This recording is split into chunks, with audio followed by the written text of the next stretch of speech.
Hey there, keen traders. It has been a nice day. We had lots of interesting moves, and the New Zealand Aussie pairs and the Great Britain pair and USD pairs are still in the ranges, but we did have a push out of the USD JPY. And with these moves, we saw exaggerated moves in the Great Britain odds. So, for example, in Great Britain, New Zealand, and this is going to give us nice ranges to look at in the longer term pictures for Fib trading, and the harmonics are back in play. Let's just go through everything. We'll start with the Euro USD. You can see the Euro USD riding this trend line higher. It has been doing so for quite some time, but now it's right at the top of the range at 136.85. Well, it was at the top of the range, and it came down a little bit to 136.44. So you can see that this trade has, this pair has placed itself in the corner. We're going to get a pop either way, either to the top or to the bottom in the short term, and that's what we're looking for. Stacker, there's nothing to do on the stacker right now. You can see we have the daily push higher. And the next entry would be a clear break of this level right here, which is what, the 136. So we need one more push higher or one more push lower to be interested in getting into this pair. We'll look at the Swiss franc just because that's normally the inverse of that. You can see that this pair just similarly, we need either a break below this trend line or a push higher above this level. I mean, right now we haven't really broken out of anything. We had this push down, but that was just closing out the trade from this level. So we're still in this range between 91.23 and 90, let's say. Great Britain USD, this pair, nice rejection here off the beginning of this resistance zone that we had referred to. 164.80 was the level I was watching before, but more realistically 165 is the level. So we have a resistance zone between 165 and 166, and if we can get a break of this level right here, right, let's say 163.30, then we might finally have a trade that we can stack into in this pair and look for a pushback down lower, and hopefully we can get an exaggerated move towards 158. Let's look at the pairs that broke out today. The New Zealand USD, we had a nice triangle break there. Pair shooting higher. We're going to look for harmonic setups in this cross. The pair shooting higher. Would like to see a pushback down into this range, the 83 level, to hopefully get a chance to get into it, looking for a push to 84 and above. The Aussie USD, same thing. We broke that 90 level, so now we're looking for a continued push higher towards 92.50.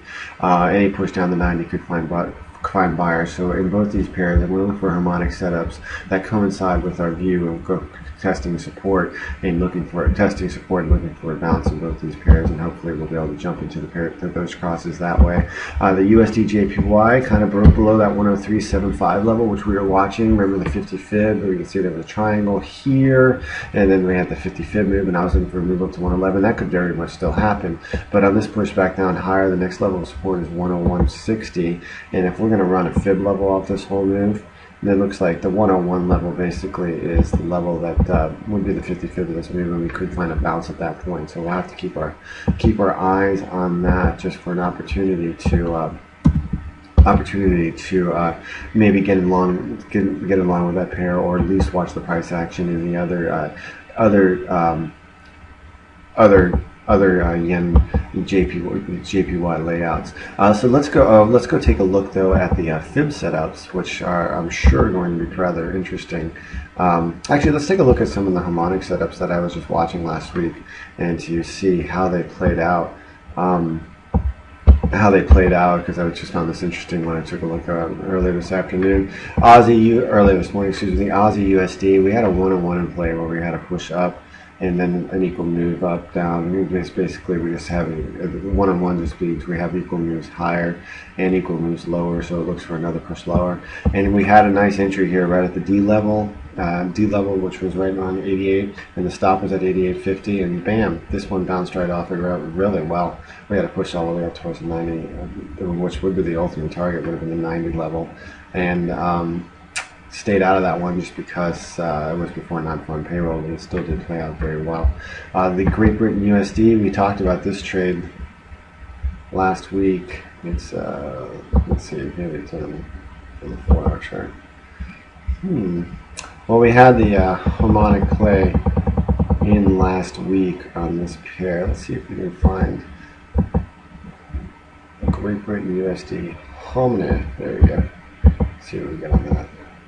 There we go. All right, you can see that we had this setup in the Great Britain USD last week, where I was looking for a push up to 165.40, because that's just the mid. The actual target for this trade would have been at 165.10, but you would have had to put your stop up here around 165.70. I didn't want to risk that many pips, but you can see it did spike up and actually hit this trade.